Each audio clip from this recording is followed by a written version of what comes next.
Assalamualaikum warahmatullahi wabarakatuh. Waalaikumsalam warahmatullahi wabarakatuh. Kami dari kelompok 1 ingin mempresentasikan hasil dari diskusi kami lewat PPT. Sebelumnya perkenalkan, nama saya Nisa Putri. Saya Tiga Resta. Saya Marsha Amelia. Saya Siva Sulfiana. Langsung aja kita lihat videonya. Perkenalkan, nama saya Marsha Amelia. Di sini saya akan mempresentasikan hasil kerja saya yang berjudul Aspek Hukum dalam Perdagangan Internasional. Jadi yang pertama ada definisi. Definisi perdagangan internasional. Perdagangan internasional adalah perdagangan yang dilakukan oleh penduduk suatu negara dengan penduduk negara lain atas dasar kesepakatan bersama. Kemudian adalah hukum perdagangan internasional. Hukum perdagangan internasional adalah sekumpulan aturan yang mengatur hubungan-hubungan komersial, sifatnya hukum perdata. Hukum-hukum tersebut mengatur transaksi-transaksi yang berbeda negara. Selanjutnya ada sumber hukum perdagangan internasional. Yang pertama, perjanjian internasional. Perjanjian internasional merupakan salah satu hukum yang terpenting. Secara umum, perjanjian internasional terbagi dalam 3 bentuk, yaitu perjanjian multilateral, regional, dan bilateral. Yang kedua ada hukum kebiasaan internasional. Merupakan sumber hukum perdagangan internasional yang pertama, karena perdagangan internasional lahir justru adanya praktik-praktik para pedagang yang dilakukan berulang-ulang, sehingga kebiasaan yang berulang-ulang menjadi meningkat. Kemudian yang ketiga, ada prinsip hukum umum atau general contract law. Dalam KUH Perdata juga merupakan salah satu dasar hukum bagi suatu kontrak yang bersifat umum. Artinya banyak ketentuan hukum KUHP Perdata yang mengatur secara umum, yaitu bagi seluruh macam perjanjian apabila terhadap perdagangan internasional berlaku hukum Indonesia. Yang keempat ada putusan-putusan pengadilan atau jurisprudensi. Sumber hukum ini dalam hukum perdagangan internasional tidak memiliki kekuatan hukum yang kuat seperti yang dikenal dalam sistem hukum common law. Jadi ada semacam kewajiban yang tidak mengikat bagi badan-badan pengadilan untuk mempertimbangkan putusan-putusan pengadilan sebelumnya. Selanjutnya ada aspek hukum dalam kontrak perdagangan internasional. Kontrak merupakan landasan transaksi perdagangan internasional. Beberapa aspek penting dalam kontrak internasional meliputi pembentukan kontrak, syarat dan ketentuan kontrak, hukum yang berlaku, dan penyelesaian sengketa. Kemudian ada hukum organisasi perdagangan dunia atau WTO. WTO merupakan organisasi internasional yang mengatur perdagangan antar negara. Beberapa prinsip utama WTO yaitu yang pertama, prinsip non-diskriminasi, perlakuan yang sama terhadap semua negara. Yang kedua, ada pengurangan hambatan perdagangan melalui negosiasi untuk menurunkan tarif dan hambatan non-tarif. Yang ketiga, ada predictabilitas, kepastian dan stabilitas dalam peraturan perdagangannya. Kemudian aspek hukum lainnya, yang pertama ada hukum kepabeanan atau custom law. Hukum kepabeanan mengatur segala hal yang berkaitan dengan lalu lintas barang melintasi batas negara. Yang kedua, hukum kekayaan intelektual atau intellectual property law. Hukum kekayaan intelektual melindungi hak atas ciptaan intelektual seperti merek dagang, paten, hak cipta, dan desain industri. Selanjutnya, yang ketiga, hukum persaingan usaha atau competition law. Hukum persaingan usaha bertujuan untuk mencegah praktik bisnis yang tidak sehat seperti monopoli, kartel, dan praktik bisnis yang membatasi persaingan. Yang keempat ada hukum pembayaran internasional. Hukum pembayaran internasional mengatur metode pembayaran dalam transaksi lintas negara seperti letter of credit atau LC, draft bank, dan transfer bank. Yang terakhir ada kesimpulan. Hukum perdagangan internasional mencakup berbagai aturan yang mendukung transaksi antar negara. Sumber hukum meliputi perjanjian internasional dan hukum nasional yang relevan. Tujuan hukum ini adalah untuk mendorong perdagangan yang adil dan mengawasi praktik perdagangan. Kebijakan pemerintah berperan penting dalam mengatur aspek-aspek perdagangan internasional termasuk tarif, kuota, dan perjanjian dagang. Sekian dari saya.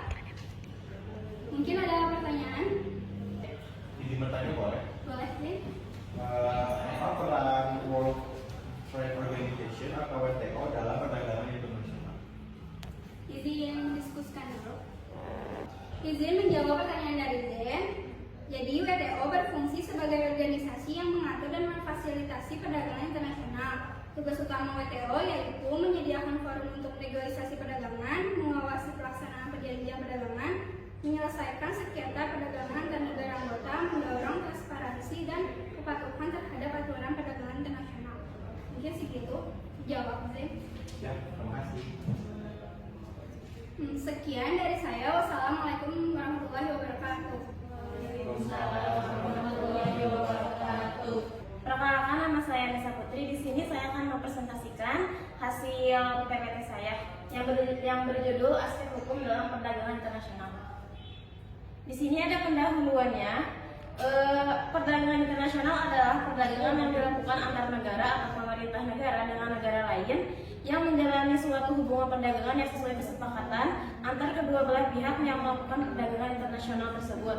Perjanjian atau kontrak menjadi jembatan pengaturan dari suatu aktivitas komersial. Selanjutnya ada karakteristik. Yang pertama ada transaksi sukarela. Artinya perdagangan internasional didasarkan pada kehendak sukarela dari masing-masing negara. Adapun yang kedua yaitu perjanjian atau kontrak. Artinya setiap transaksi seringkali diatur melalui perjanjian yang menjadi hal landasan hukum kegiatan komersial. Yang ketiga ada perkembangan pesat. Artinya kegiatan bisnis internasional semakin meningkat terlihat dari arus barang, jasa, modal, dan tenaga kerja yang melintasi batas negara. Selanjutnya ada kegiatan ekonomi. Proses terjadinya transaksi perdagangan internasional dibangun atas dasar kepercayaan yang tinggi atau trust karena melibatkan institusi lintas negara. Pembeli dan penjual harus mempertimbangkan faktor-faktor yang dapat menghambat perdagangan seperti perbedaan hukum dagang di masing-masing negara, perbedaan profil atau track record mitra dagang, dan banyak lagi faktor-faktor lainnya. Tingkat risiko bisnis yang harus kita tanggung jauh lebih besar dibandingkan dengan kegiatan perdagangan domestik. Selanjutnya ada hukum perdagangan internasional. Yang pertama ada definisi menurut Schaeffer, Erle, dan Agusti 2016. Hukum perdagangan internasional mencakup aturan yang mengatur transaksi lintas batas, termasuk hukum kontrak, hukum kepemilikan, dan hukum penyelesaian sengketa.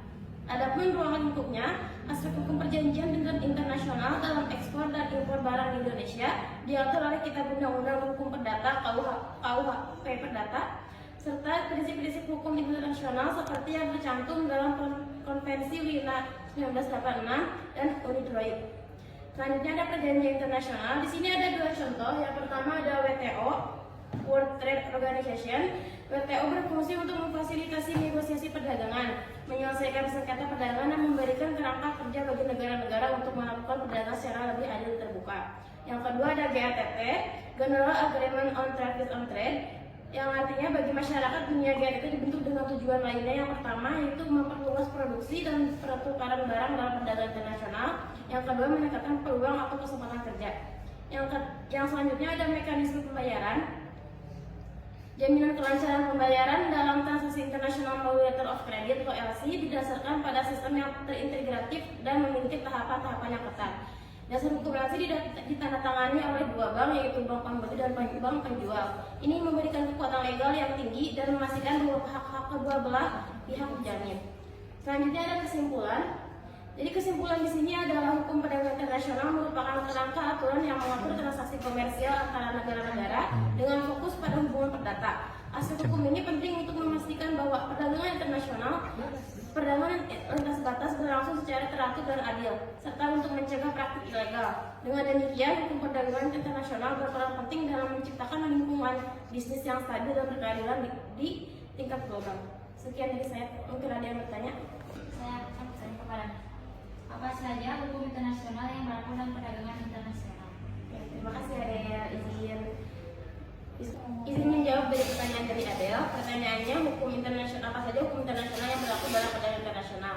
Yang pertama sudah disebutkan saya tadi. Yang pertama ada GATT, terus ada WTO, dan yang lainnya ada perjanjian bilateral dan multilateral, hukum investasi internasional, konvensi internasional tentang kontrak untuk penjualan barang (CISG), dan hukum anti dumping dan subsidi. Bagaimana Adel? Sudah cukup. Terima kasih.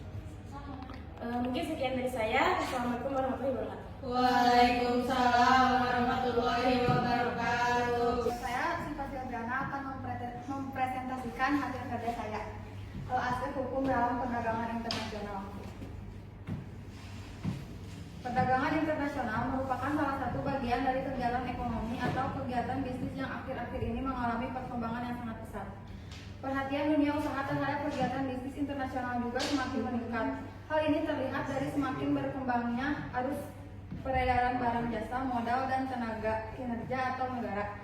Kegiatan bisnis dapat terjadi melalui hubungan ekspor, impor, investasi, perdagangan jasa, lisensi dan waralaba, license and clients, hak atas kekayaan intelektual atau kegiatan-kegiatan bisnis lainnya yang terkait dengan perdagangan internasional seperti perbankan, asuransi, perpajakan, dan sebagainya. Lalu ada jenis-jenis RTA. Perjanjian perdagangan bebas menghilangkan tarif dan hambatan perdagangan di antar negara anggota untuk barang dan jasa. Contoh, North American Free Trade Agreement yang kini telah digantikan oleh USMCA. Lalu ada Uni Pabean, negara-negara anggota tidak hanya menghapus tarif di antara mereka, tetapi juga menerapkan tarif eksternal yang sama terhadap negara non-anggota. Contohnya ada Uni Eropa dan Uni Pabean Afrika Selatan. Lalu ada pasar tunggal, mengizinkan pergerakan bebas barang, jasa, modal, dan tenaga kerja di antara negara-negara anggota. Contoh pasar tunggal Eropa. Lalu ada manfaat RTA. Peningkatan perdagangan, RTA dapat meningkatkan volume perdagangan antara negara anggota dengan mengurangi biaya transaksi. Lalu ada daya saing. Negara-negara anggota dapat meningkatkan daya saing mereka di pasar global dengan memanfaatkan keunggulan komparatif masing-masing. Lalu ada investasi asing. RTA seringkali menarik investasi asing langsung karena memberikan akses yang lebih baik ke pasar regional. Lalu ada tantangan RTA. Ketidakadilan perdagangan RTA dapat menyebabkan ketidakadilan bagi negara-negara non-anggota yang tidak mendapatkan akses yang sama ke pasar. Lalu ada kompleksasi regulasi. Berbagai peraturan dan standar yang berbeda dapat menciptakan kompleksitas bagi perusahaan yang beroperasi di beberapa negara anggota. Lalu ada risiko ketergantungan. Negara-negara kecil mungkin menjadi terlalu bergantung pada dasar regional, mengabaikan peluang global. Sumber hukum perdagangan internasional. Sumber hukum perdagangan internasional merupakan poin penting karena dari situlah kita dapat menemukan hukum untuk dapat diterapkan kepada suatu fakta dalam perdagangan internasional. Secara umum, terdapat dua jenis kebijakan perdagangan, yakni kebijakan perdagangan untuk meningkatkan perdagangan dan kebijakan perdagangan untuk membatasi perdagangan. Kebijakan perdagangan ini memiliki implikasi masing-masing terhadap perdagangan internasional. Misalnya, kebijakan subsidi barang dalam ekonomi. Negara memperlakukan kebijakan perdagangan guna melindungi industri yang masih baru berdiri agar dapat bersaing. Sedangkan motif budaya dapat memengaruhi penerapan kebijakan perdagangan sebab negara berupaya untuk melindungi budaya dan identitas nasionalnya agar tidak tergerus oleh budaya-budaya asing. Dan budaya populer yang inheren berada dalam produk asing yang diimpor dapat membuat tingkat daya saing produk domestik di pasar internasional meningkat akibat aliran dana bantuan dari pemerintah. Lalu ada perkembangan hukum perdagangan internasional.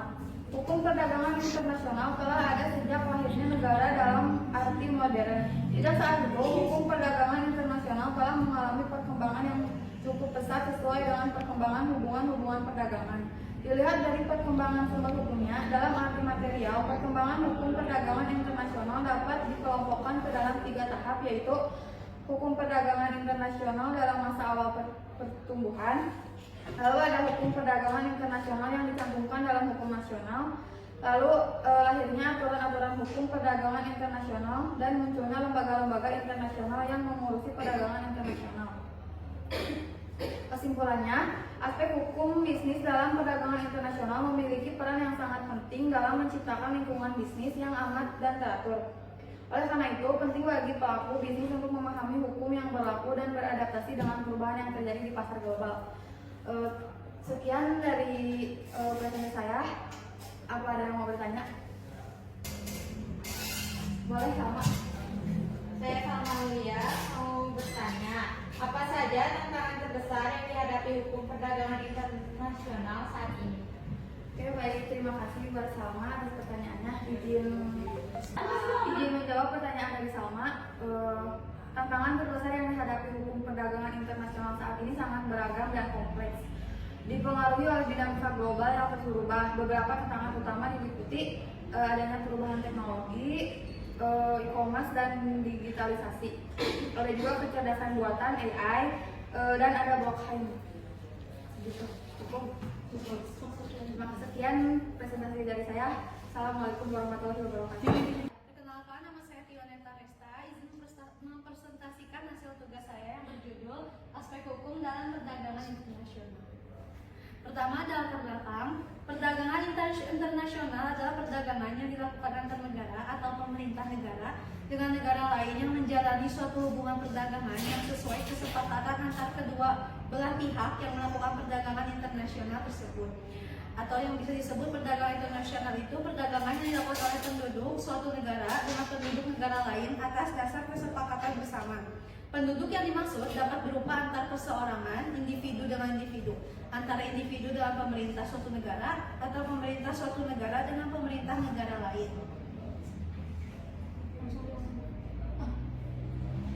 Selanjutnya, ada prinsip-prinsip dasar hukum perdagangan internasional. Yang pertama ada prinsip dasar kebebasan berkontrak. Setiap sistem hukum dalam hukum berdagang mengakui kebebasan para pihak untuk membuat kontrak-kontrak dagang internasional. Yang kedua ada prinsip dasar Pacta Sunt Servanda. Prinsip Pacta Sunt Servanda adalah prinsip yang mensyaratkan bahwa kesepakatan atau kontrak yang telah ditandatangani harus dilaksanakan dengan sebaik-baiknya. Selanjutnya, yang ketiga ada prinsip dasar penyelesaian sengketa melalui arbitrase. Arbitrase dalam perdagangan internasional adalah merupakan forum penyelesaian sengketa yang umum digunakan. Klausul arbitrase sudah semakin banyak dicantumkan dalam kontrak-kontrak dagang. Selanjutnya ada sumber hukum dalam perdagangan internasional. Yang pertama ada perjanjian internasional. Perjanjian internasional merupakan salah satu sumber hukum yang terpenting. Secara umum, perjanjian internasional terbagi ke dalam 3 bentuk, yaitu perjanjian multilateral, regional, dan bilateral. Yang kedua, prinsip-prinsip hukum umum. Sumber hukum ini akan mulai berfungsi ketika hukum perjanjian dan hukum kebiasaan internasional tidak memberi jawaban atas suatu persoalan. Beberapa contoh dari prinsip-prinsip hukum umum ini antara lain prinsip iktikat baik, prinsip Pacta Sunt Servanda, dan prinsip Gantirugi. Selanjutnya, yang ketiga ada putusan-putusan badan pengadilan dan doktrin. Sumber hukum ini dalam hukum perdagangan internasional tidak memiliki kekuatan hukum yang kuat, seperti yang dikenal dalam sistem hukum common law. Jadi ada semacam kewajiban yang tidak mengikat bagi badan-badan pengadilan untuk mempertimbangkan putusan-putusan pengadilan sebelumnya. Selanjutnya ada perkembangan perdagangan internasional. Hukum perdagangan internasional telah ada sejak lahirnya negara dalam arti modern. Sejak saat itu, hukum perdagangan internasional telah mengalami perkembangan yang cukup pesat sesuai dengan perkembangan hubungan-hubungan perdagangan. Perkembangan hukum perdagangan internasional dapat dikelompokkan ke dalam 3 tahap, yaitu yang pertama hukum perdagangan internasional dalam masa awal pertumbuhan, yang kedua hukum perdagangan internasional dicantumkan dalam hukum nasional, yang ketiga lahirnya aturan-aturan hukum perdagangan internasional dan munculnya lembaga-lembaga internasional yang mengurusi perdagangan internasional. Selanjutnya ada sebab-sebab timbulnya perdagangan internasional. Yang pertama ada perbedaan jumlah penduduk dalam perbandingan luas tanah. Yang kedua perbedaan kekayaan alam yang dimiliki. Yang ketiga perbedaan tingkat kecerdasan dan keperadaban bangsanya. Keempat perbedaan iklim dan keadaan alam. Yang kelima perbedaan ilmu pengetahuan dan teknologi yang dikuasai. Terakhir perbedaan politik, sosial, dan budaya. Selanjutnya ada dampak perdagangan internasional terhadap perekonomian Indonesia. Dalam era modern ini, orang sering mengatakan bahwa dunia itu menjadi tanpa batas. Sesuatu yang terjadi di negara lain dapat kita ketahui dan dapat dengan cepat mempengaruhi masyarakat di negeri kita. Maka yang disebut era globalisasi. Yang pertama, dampak positif ekspor. A. Memperluas lapangan kerja. B. Meningkatkan cadangan devisa. C. Memperluas pasar karena dapat memasarkan hasil produksi ke seluruh dunia. Yang kedua, dampak negatifnya. A. Menimbulkan kelangkaan barang di dalam negara. B. Menyebabkan eksploitasi besar-besaran sumber daya alam. Selanjutnya, kesimpulan. Aspek hukum bisnis dalam perdagangan internasional internasional memiliki peran yang sangat penting dalam menciptakan lingkungan bisnis yang aman dan teratur meskipun terdapat berbagai tantangan. Solusi yang tepat dapat membantu mengatasi masalah yang ada. Oleh karena itu, penting bagi pelaku bisnis untuk memahami hukum yang berlaku dan beradaptasi dengan perubahan yang terjadi di pasar global. Ya, sekian penjelasan dari saya. Apakah ada yang mau bertanya? Silakan Shalwa. Izin bertanya, saya Salwa mau bertanya, bagaimana globalisasi mempengaruhi perdagangan internasional? Baik, terima kasih Shalwa. Izin berdiskusi dulu jawabannya. Izin menjawab pertanyaan dari Shalwa. Pertanyaannya kan bagaimana globalisasi mempengaruhi perdagangan internasional? Jawabannya, globalisasi telah mempercepat perdagangan internasional dengan cara pertama mengurangi hambatan perdagangan seperti tarif dan kuota. Yang kedua, memfasilitasi pertukaran informasi dan teknologi yang lebih cepat. Yang ketiga, meningkatkan mobilitas barang, jasa, dan investasi antar negara. Yang terakhir, mendorong perusahaan untuk beroperasi di pasar global dan memperluas jaringan pasaran. Sekian, insya Allah cukup. Terima kasih. Ya. Sekian penjelasan dari saya. Terima kasih. Assalamualaikum warahmatullahi wabarakatuh. Sekian presentasi dari kami semua. Mohon maaf bila ada salah kata atau berlaku. Wassalamualaikum warahmatullahi wabarakatuh. Goodbye.